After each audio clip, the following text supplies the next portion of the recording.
Saint of the Day, October 4th, Saint Francis of Assisi. On October 4th, Roman Catholics celebrate the feast of Saint Francis of Assisi, the Italian deacon who brought renewal to the Church through his decision to follow Jesus' words as literally as possible.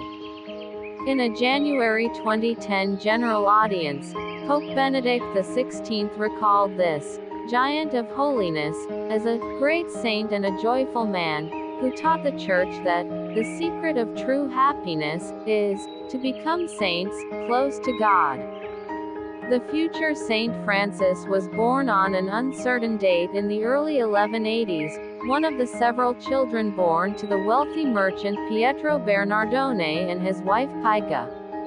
He originally received the name Giovanni, or John, but became known as Francesco, or Francis by his father's choice. Unlike many medieval saints, Saint Francis was neither studious nor pious in his youth. His father's wealth gave him access to a lively social life among the upper classes, where he was known for his flashy clothes and his readiness to burst into song. Later a patron of peacemakers, he aspired to great military feats in his youth and fought in a war with a rival Italian city-state. A period of imprisonment during that conflict turned his mind toward more serious thoughts, as did a recurring dream that suggested his true army was not of this world.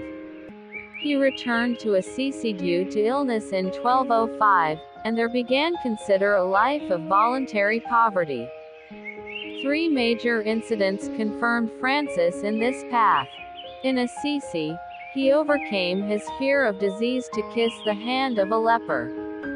Afterward, he made a pilgrimage to Rome, where he deposited his money at St. Peter's tomb and exchanged clothes with a beggar. Soon after he returned home, Francis heard Christ tell him in a vision, "Go, Francis, and repair my house, which as you see is falling into ruin." Francis began to use his father's wealth to restore churches. This led to a public quarrel in which the cloth merchant's son removed his clothing and declared that he had no father except God.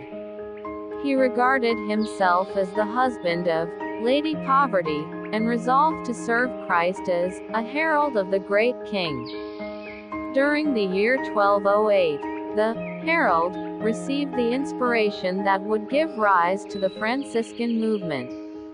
At Mass one morning, he heard the Gospel reading in which Christ instructed the apostles to go forth without money, shoes, or extra clothing.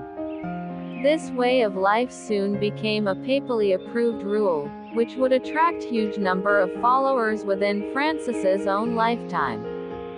Through his imitation of Christ, Francis also shared in the Lord's sufferings.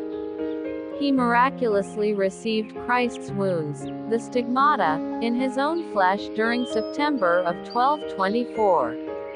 His health collapsed over the next 2 years, a living sacrifice, made during 2 decades of missionary preaching and penance. Saint Francis of Assisi died on October 3, 1226. Pope Gregory IX, his friend and devotee, canonized him in 1228. Saint Francis of Assisi, pray for us. Carla Channel.